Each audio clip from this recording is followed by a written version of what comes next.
Hello everybody. I wanted to make a video about Cimmeria because they're my favorite of the new factions with the Black Sea Colonies DLC. I know I'm a little bit behind on that, but I just wanted to make a video to talk about these guys and why I like them so much. Because I think they have a lot of fun and cool tools, and I just wanted to talk about them and see if I can give you guys some ideas for your own play. Now, I'm not trying to say that they're the best or the most foolproof of the new factions, because I'm not really sure that they are, but that's not the point. The point is I like them. I'm going to talk about their roster and what I think makes them cool, and then I'll show you a replay to show you guys what I've been talking about, give you an idea. The first thing you notice when you pick Cimmeria is their melee infantry, because there's not a whole lot here. They've got young axes, and that's about it. They're really cheap and really crappy. They do have axes, so they've got some armor-piercing damage, but their low melee attack means that's not really going to matter. They do have one thing going for them, though. If you look at comparable infantry, like, for example, Hillmen only have 34 melee defense. Young axes have 51, which is super high for their price. So, I mean, if you only have a couple of talents left to spend, these guys aren't a bad purchase, because, I mean, yeah, they're not going to win you any battles, they're not going to kill a ton of people, but hold out a lot longer than you might think for a unit of this price. Now with spears, first is Steppe Spearmen. Again, cheap and crappy. They've got 30 bonus versus large, which is awesome. They've got square formation, which is great. But again, look at comparable units. Like, for example, Eastern Spearmen have 36 melee defense. Steppe Spearmen have 52. So again, super high for the price.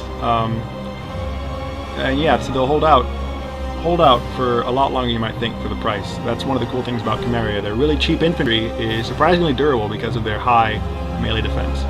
Like 52 melee defense, that's actually higher than militia hoplites. It's almost as high as standard hoplites. So, I mean, it's crazy. So then militia hoplites and standard hoplites we know and love. Scythian hoplites, I think they're really cool. They're a little bit cheaper than standard hoplites, and with that price reduction comes a marginal drop in most of their stats. Except they do have 20 bonus versus large. Most hoplites only have 15. Exceptions are like shield bearers, Carthaginian hoplites, and Sacred Band all have 20. Libyan hoplites have 30. I don't know why they have so much, but anyway, Scythian hoplites do have 20, which is more than most. So I like to take them and put them on the flanks of my line, because they'll hold and fight almost as well as regular hoplites. They're cheaper, so you can bring more of other things. And they're pretty good for countering cavalry maneuvers. Now, Cimmeria's elite hoplite option, the Cimmerian Noble Infantry, they're not the best elite hoplites out there, but they do cost a little bit less than most elite hoplites, and most of their stats are up to par. Their melee attack, weapon damage, melee defense, health, and morale are all about what you'd expect for an elite hoplite unit. Plus, they've got expert charge defense, which is great. The only two things is their charge bonus, 21, is the same as standard hoplites, and most elite hoplites get their armor bumped up to 105. Shield bearers get up to 115, but Cimmerian Noble Infantry, their armor is actually no improvement over standard hoplites. It's still 80. Despite those things, though, they're actually, I think, a pretty good unit.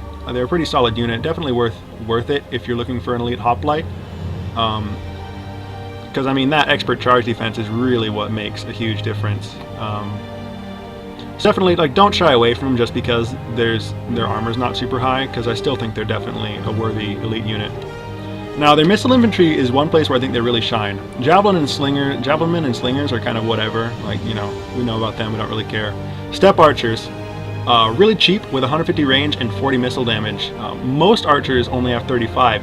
There's a couple cheap, like, low-end archers that have 40 missile damage, but usually you have to jump up to, like, mercenary Cretans to get 40 missile damage.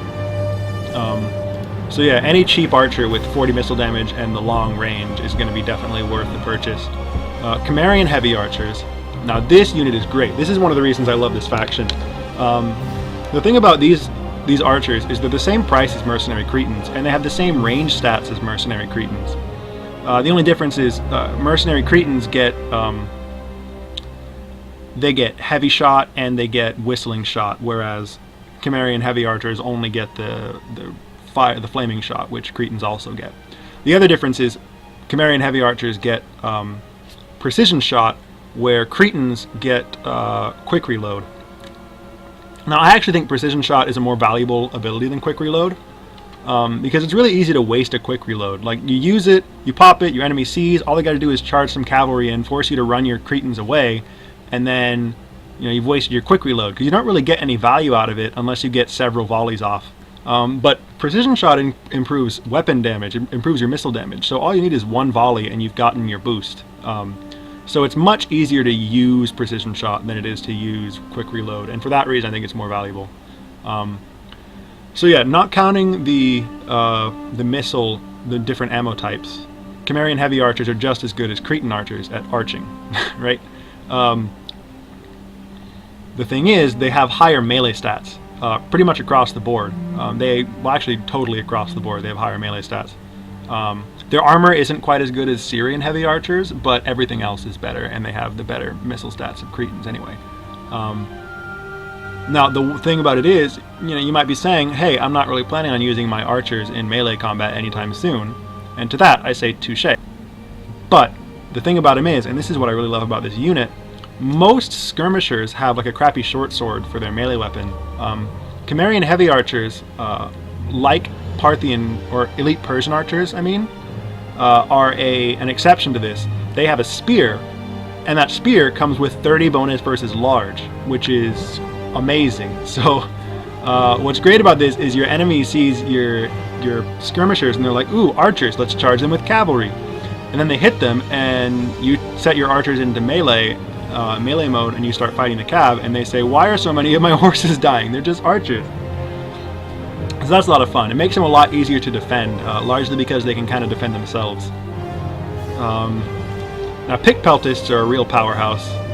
They've got the missile damage, range, and fire rate of Thracian peltists, and they've got the ammo of light peltists, and they've got the crazy awesome stats that you only see from pick peltists, the melee stats. So, they're not going to go toe-to-toe with a serious melee unit, largely because of their loose formation and their smaller unit size, but get them in the right situation and they'll be definitely a valuable flanking force in melee. Now cavalry, we got shot cav, not so great. Yeah, step lancers are shot cav, but they're like the crappiest shot cav you can get. You can put them next to Sarissa cav, I'm not sure who's worse, but regardless, they're both kind of bad. Now that doesn't mean they're useless. They're very cheap, which makes a unit more useful.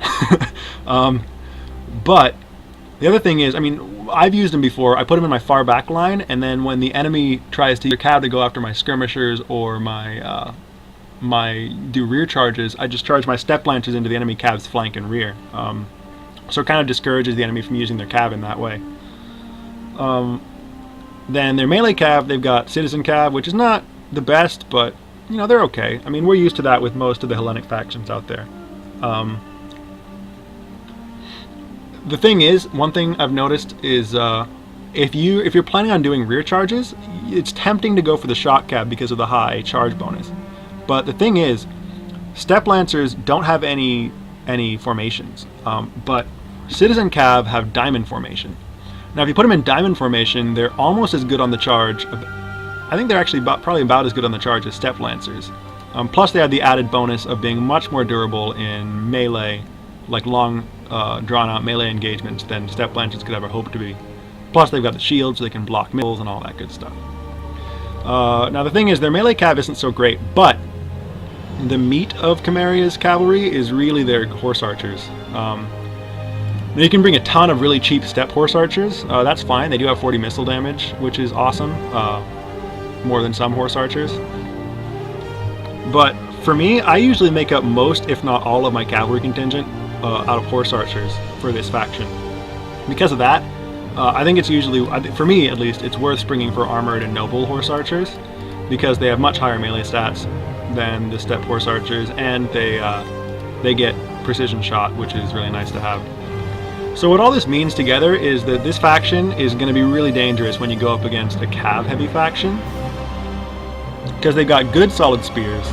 They've got horse archers, which are great for deterring enemy cav and controlling flanks, and then they've got some great 150 range foot archers, which are great for countering not just for killing infantry and melee cav, but for countering horse archers as well.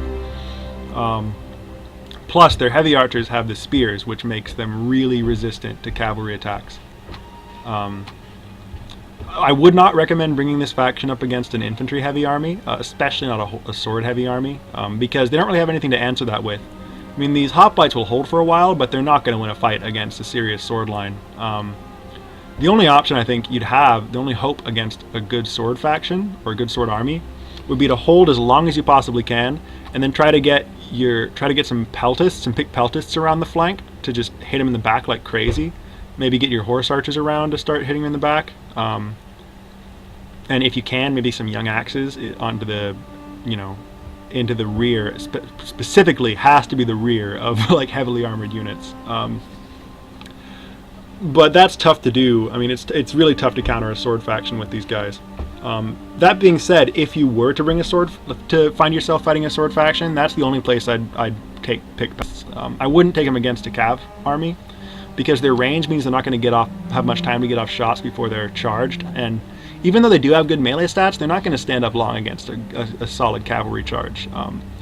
Again, because they're loose formation, and the fact that they don't have any bonus versus cav, they're not going to kill much in that fight, and they're not going to last a whole lot of time and when they get charged by cav. So I wouldn't recommend bringing pick peltists against a cav army, but I would definitely recommend bringing them if you find yourself facing a heavy infantry force. Alright, now the replay I wanted to show you is one I did recently where I came up against Parthia, a cavalry heavy faction, and I saw that my opponent picked Parthia and I thought, wow, perfect opportunity, so I went Cimmeria. Now, in my army I have my general in a Cimmerian noble infantry. I brought a second one for the nose of my line. He's flanked by 2 standard hoplites. They're flanked by 4 Scythian hoplites. Do that when I get into the battle itself. I also brought 2 steppe spearmen, 3 Cimmerian heavy archers. I brought 2 noble horse archers and 4 armored horse archers. So my plan is I'm gonna set up a line and then use my horse archers to, keep the enemy cav busy and harry the flanks and control the flanks. And then I've got this second line of my general and my 2 steppe spearmen back here. What I'm going to do is I'm going to set up a line here, and then when they charge I'm going to bring my archers back, and then when the enemy eventually and inevitably comes in with their cataphracts and noble blood cav to hit the rear, I can then use these spears to control it and pin the enemy cav against my own line, which is going to be devastating for them. So one thing he does is immediately he takes all of his cav and focuses on one flank. It's a legitimate tactic. It leaves this flank open, but I think he figures he can handle it because he's got all these Persian hoplites here. And he sets all of his horse archers and cavalry on this flank. So I figure this is going to be a horse archer fight. So I try to swing wide and get on the outside of these guys. And with these horse archers, I just start harrying his foot archers just to bug him and keep him running. Because they have longer range, I don't want to get into a serious missile engagement with these guys, not with my horse archers, but I do just want to keep them running so that they're not doing anything else. Now, see, because right now he's spending all of his effort, micromanaging these guys, which is exactly what I wanted to be doing. Just, fussing about with his archers. He starts moving these, and what I'm going to do is I'm going to send in my horse archers to mess with his camel archers. Nice thing about fighting camel archers is they don't have Parthian shots, so they can only fire forward. So I figured that's an easy target for my horse archers because they're not gonna get hit back. So he sends these guys over. I'm going to move 2 of my archers back and set them up here to chase off his archers, his horse archers. And he's going to actually open fire on these Scythian hoplites. So what I'm going to do is I'm actually going to turn them and set them into hoplite wall to make them a little bit more resistentials. Also, see, if he charged, they have the 20 bonus versus cav. So I'm kind of actually hoping he charges, but he's not going to. He's not that dumb. So here I am. I'm using these archers to scare his horse archers away. This one archer unit is fighting all 3 of his, right? I'm not doing too bad if I do say so myself. Well, they haven't really started yet, but they kill quite a few and they lose about half their men. Then what I notice is he's got all of his archers up here, way forward. I'm just like, this is a perfect opportunity, and so I use it. He's fussing about over here with all of his horse archers trying to keep mine busy. And then I use these 3 horse archers, because they have decent melee stats. I'm just going to charge him in and just mess up his archers. Mess up his skirmishing contingent. Meanwhile, see, I get into a melee fight, because I know that my, especially my noble horse, are going to be able to beat some Parthian horse archers in melee, so I take the opportunity to charge him. And then he sends some of his noble blood cav and eastern cataphracts after me. That's never going to work. His cataphracts are never going to catch me. The noble blood cav is just going to get picked apart before they get into a fight. So before he really gets a chance to do much, I've destroyed one of his archers. I send 2 more of them running. This one gets in a little bit of trouble, this horse archer unit. But I end up pulling my guys away before anything serious goes wrong. And then the infantry fight. So he starts moving up his units and some of his swords. These ones that he left behind, I'm not really sure why. And then he brings his general in to try and get this armored horse archer. And I take that opportunity. What I do is I take all of my archers in range, and I'm going to start firing on him pretty soon. Meanwhile, he gave up chasing these horse archers, and so they start chasing him, firing into anything they can get their hands on, right? And now, see, after that attack on his archers, I brought in all of my horse archers to this flank, and now this flank is going to be... He brought all his cav here, I have all my horse archers here, and I'm just really going to own the cav fight at this point. So see, now I just start unloading on his royal cataphracts, and this is one of the problems with Cimmerian heavy archers, is no heavy shot means that, you know, they're not going to have any extra bonuses, but the horse archers do have heavy shots, you're not totally without it. So I bring these Scythian hoplites in to defend against the cav charge. I love these units. They're so cool looking too. They have, like, some of them have these cool helmets, and they have the spola armor of regular hoplites, but they also have these cool step pattern tunics and pants, which I like a lot. So they're a really cool looking unit. You know, not the coolest reason to like a unit, but I don't know, I love it. I like looking at him up close. So I'm going to try and counter his cavalry. He's going to try and do what he can to get around. So I charge all this. I'm confident my hoplites are going to win a fight against his Persian hoplites. The only thing is, he's also got these Parthian swordsmen, but like here they're up against Cimmerian noble infantry. I'm not really worried about that. They are going to win the fight against the regular hoplites eventually. And now he's got all of his cataphracts into my rear, right? So he bypassed my Scythian hoplites. I'm going to run him back in. And see, here he charged his noble cav into my my archers. I mean, I also had other spearmen there. I've got like some Cimmerian noble infantry and some steppe nomads or steppe spearmen. But see, he charged into my archers. I just put them all in melee, and they all brought out their spears. You know, and so he's going to keep trying to do this, and it's just never going to be as effective as he thinks it will, because all of my archers have spears, and they're going to be killing his cav like crazy because of it. See, like, these cataphracts are just going to be losing too many men. Way more men than he thought he'd be losing fighting against archers, and the same thing is true of these noble blood cav. And so because they need to get rid of my cav, they're just going to be focused, they need to get rid of my archers anyway, they're going to be focusing on them rather than rear charging, right? He's still going to do a little bit of rear charging, gets into my Cimmerian noble infantry there. But then I've got these archers free, so I'm just going to start unloading on his general again. Now see, I also did some rear charges with my horse archers back here because, again, they have decent melee stats. And, you know, I mean, they're not going to do a ton of damage on the charge, but they will help, and they'll demoralize with the attacked in the rear debuff, right? So now he's just frantically trying to use his cataphracts to some effect, and it's just not working as well as he wanted. His general's down to 6 men. You know, I didn't even have any good cav. Like, I had some spears attacking them, but like one of the big things that won this for me, the fact that all of my archers had spears, and every time he went after my rear lines, I could just charge my archers in melee and get some really good extra spear help. So at this point, it's pretty much wrapped up. His men are all running. His line has crumbled. His cataphracts are all gone, and the battle is won. And Cimmeria has come out victorious, and all is right with the world. Now you look at the kills, only one of my units even got over 100 kills, and it was a horse archer, right? None of my units really did a ton of damage, but everybody did reasonable damage. That's the thing. And so all that combined, like they couldn't stand up. Their cav just crumbled under my horse archers.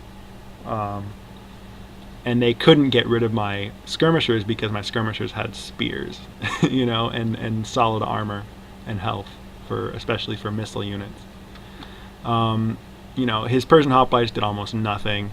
His archers I managed to totally nullify because he left them out in the open at the wrong time, and I just, you know, when I got that good charge with the horse archers.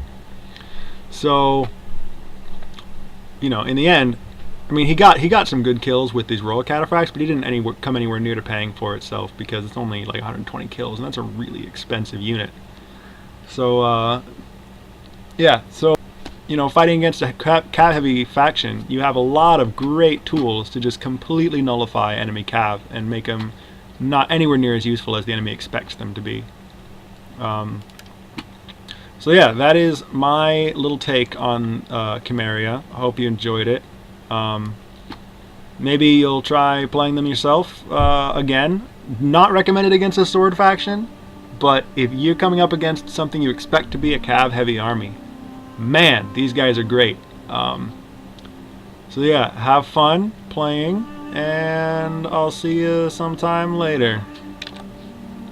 Thank you.